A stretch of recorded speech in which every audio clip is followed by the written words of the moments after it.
What's going on, Jets fans? Haven't talked about Aaron Rodgers in like a week because I couldn't deal with the fake, made up rumors anymore. But this one, at least coming from a reputable source in Ian Rappaport, here's the tweet we get after silence and made up rumors. Quote, after a dormant couple weeks, the Jets and Packers recently re-engaged on trade talks surrounding star quarterback Aaron Rodgers. Sources say a deal is not imminent, but the two sides are at least talking with hopes a deal can finally be done this week. So, of course, as the draft approaches, the Packers fans will say the Jets are getting desperate, knowing they need Aaron Rodgers.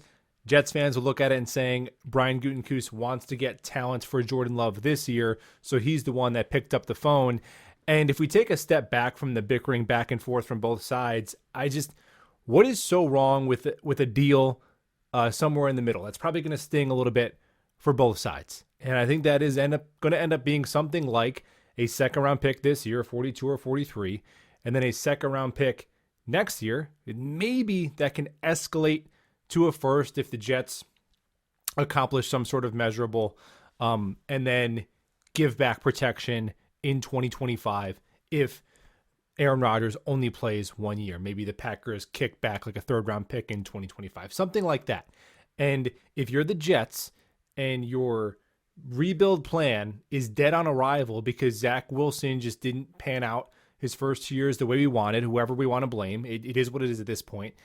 And now you have a life draft in Aaron Rodgers who could come in to a win now roster and give you a 2-year window where you really feel like you can compete with the Chiefs, Bills, and Bengals and be something in the AFC. Awesome. Flip side, you're the Packers, right? You give Aaron Rodgers this albatross of a contract, which is going to leave you in rough shape. You knew that when you signed him. Now you want to move on to Jordan Love. And there's only one entire team in the NFL that's willing to take some of that financial burden away from you and compensate you with, let's say it's 2 second-round picks, which would be probably on the low end of what Packers fans want. You'd rather him retire than get 2 potential starters for your young quarterback? So the animosity to me has been, and I know I've engaged in it, it's fun, but what is so wrong with a deal like that in the middle? We know you're not getting a Matt Stafford, Russell Wilson package, right?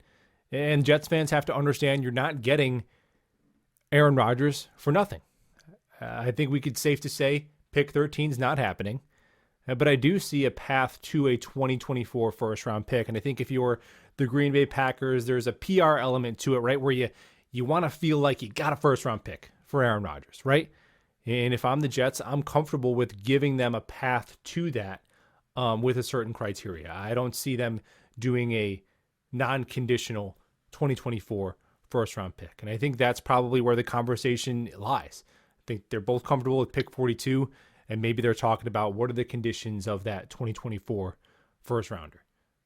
That's the way it goes. The deal is probably going to sting a little bit for both teams. It's going to be more than Jets fans want to give up, less than Packers fans were hoping to get, and that's how you know you have 2 competent GMs doing the work here. I can't wait for this to be done.